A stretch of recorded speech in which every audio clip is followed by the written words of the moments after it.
You're listening to Skeptoid. I'm Brian Dunning from Skeptoid.com. Betty and Barney Hill, the original UFO abduction. It was shortly before midnight on September 19th, 1961, when Betty and Barney Hill had the experience which was to shape all of modern alien folklore. They were driving from Canada to Portsmouth, New Hampshire. Near the resort of Indian Head, New Hampshire, they stopped their car in the middle of Route 3 to observe a strange light moving through the sky. The next thing they knew, they were about 35 miles further along their trip, and several hours had elapsed. Betty telephoned their close friend, Major Paul Henderson, at nearby Pease Air Force Base, to report a UFO sighting. Major Henderson found that this was corroborated by two separate UFO reports from radar data from two different Air Force installations nearby. All three reports are officially recorded in Project Blue Book. Then Betty began having nightmares 2 weeks later. In her nightmares, she described being taken aboard an alien spacecraft and having medical experiments performed. As a result of these nightmares, Betty and Barney decided to undergo hypnosis. In separate sessions, they described nearly identical experiences of being taken on board the alien spacecraft by what we now call gray aliens, short beings with huge black eyes and smooth gray skin. Both of the Hills had a whole spectrum of tests done. Betty was shown a star map, which she was able to memorize and reproduce later, and which has been identified as showing Zeta Reticuli as the aliens' home planet. After the experiments, they were taken back to their car in a dazed condition and sent along their way. Innumerable books and movies were made about the Betty and Barney Hill abduction. It was the introduction of the gray alien into popular culture. It was also the beginning of the entire alien abduction phenomenon. The physical evidence of the star map and the radar reports are said to have both withstood all scrutiny. In fact, you almost never hear a critical treatment of their story. Much of the Hill story is said to be based on these separate hypnosis sessions. In fact, that turns out not to be the case at all. It's important to note that it was more than 2 years after the incident that the Hills underwent hypnosis.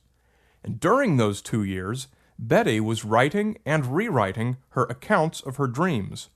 All of the significant details you may have heard about the Hills' medical experiments came from Betty's 2 years of writings. A long needle inserted into her navel, the star map, the alien's fascination with Barney's dentures, the examination of both Betty and Barney's genitals, and the overall chronology of the episode, including being met on the ground by the aliens, a leader coming forward and escorting them to exam rooms, the aliens' general demeanor and individual personalities, and the way they spoke to Betty in English but to Barney via telepathy. Betty wrote all of this based only on what she claims were her dreams, and probably told the story to Barney over and over again until his ears fell off, over a period of 2 years, before they ever had any hypnosis. During those 2 years, Barney's own recollection was somewhat less dramatic. When they first saw the light in the sky, Betty said she thought it was a spacecraft, but Barney always said he thought it was an airplane. Betty's written description of the characters in her nightmare depicted short guys with black hair and Jimmy Durante noses. It was only in Barney Hill's hypnosis sessions that we got the first description of skinny figures with gray skin, large bald heads, and huge black eyes. After Betty Hill heard these sessions, suddenly her own hypnosis accounts began to describe the same type of character, and from that moment on, she never again mentioned her original Jimmy Durante guys. Many modern accounts wrongly state that her original nightmares also described grays. Although the popular version of events is that Barney Hill's hypnosis description is the first appearance of a so-called gray alien in modern culture, that first appearance actually came 12 days earlier on national television in an episode of The Outer Limits called The Bolero Shield. The alien in that episode shared most of the significant physical characteristics with the alien in Barney's story: bald head, gray skin, big wraparound eyes. The Hills stated they did not watch it and didn't know about it. Remember, before examining the specific claims made in a fantastic story, you should check the source of the story for credibility. Barney Hill died only a few years after the alleged incident, but Betty Hill stuck around long enough for her credibility to be pretty thoroughly demonstrated. Skeptical Inquirer columnist Robert Schaefer wrote,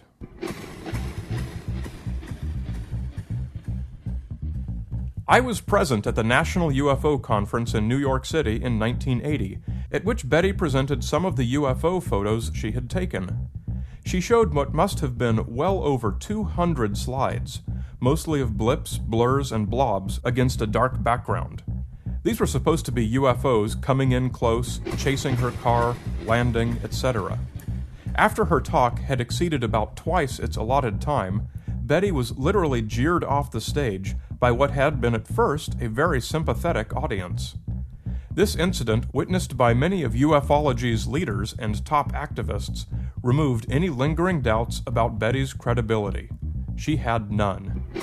In the oft-repeated words of one ufologist who accompanied Betty on a UFO vigil in 1977, she was unable to distinguish between a landed UFO and a streetlight. In 1995, Betty Hill wrote a self-published book, A Common Sense Approach to UFOs. It is filled with obviously delusional stories, such as seeing entire squadrons of UFOs in flight and a truck levitating above the freeway. She also wrote in a 1966 letter, Barney and I go out frequently at night for one reason or another. Since last October, we have seen our friends on the average of 8 or 9 times out of every 10 trips. But is it possible that Betty's obsession with UFOs could have been caused by her trauma from a genuine abduction? Yes, it's possible that it could have pushed her further in that direction, but Betty had commonly spoken of UFOs even before 1961, including one story she often told of her sister's own close encounter in 1957. So here's what we have so far. A woman who clearly had an obsession with UFOs saw a light in the sky that her husband described as an airplane. She then spent 2 years writing an elaborate story and no doubt telling it and retelling it to her husband.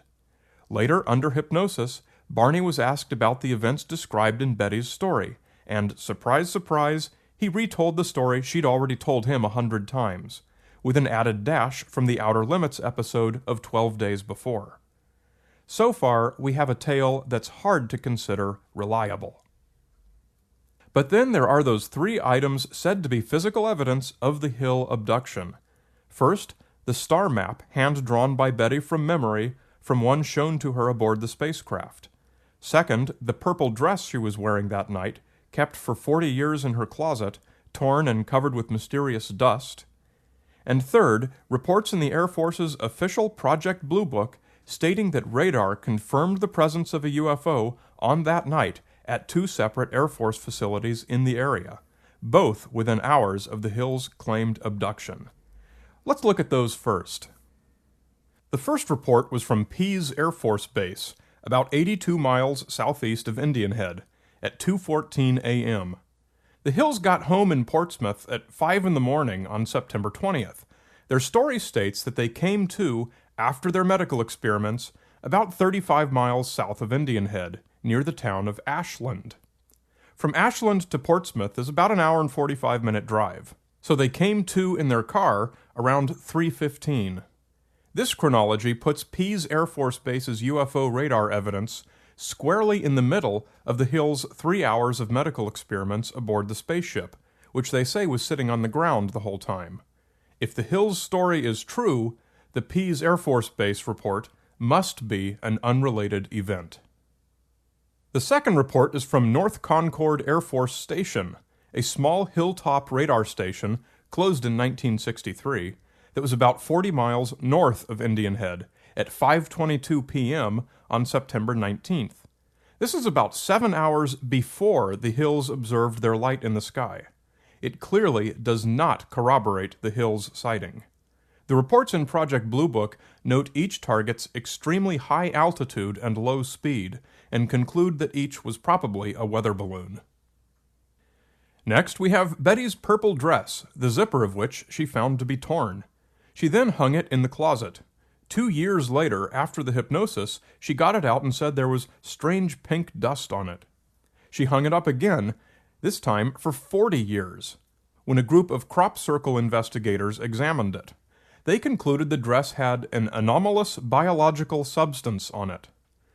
While a good stretch of the imagination might consider this to be consistent with the abduction story, it's also consistent with perfectly natural explanations, namely 40 years of dust mites, moths, and mold. I don't find the great purple dress caper to be good evidence of anything. So the only thing we're left with is Betty's star map.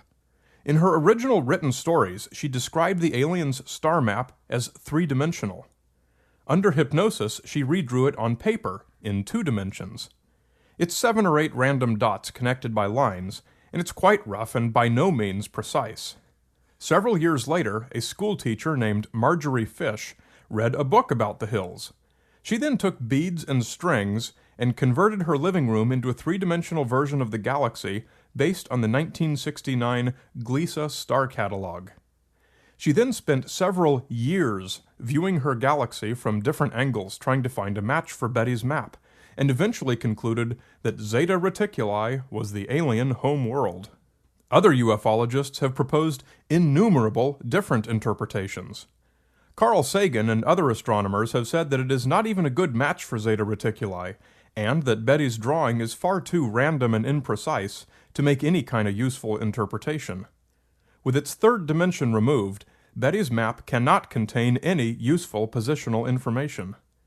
Even if she had somehow drawn a perfect 3D map that did exactly align with known star positions, it still wouldn't be evidence of anything other than the fact that such reference material is widely available in sources like the Gliese star catalog. We would not conclude that an alien abduction is the only reasonable way that Betty could have learned 7 or 8 star positions during those 2 years. And so, there we have it. The Betty and Barney Hill abduction story has every indication of being merely an inventive tale from the mind of a lifelong UFO fanatic.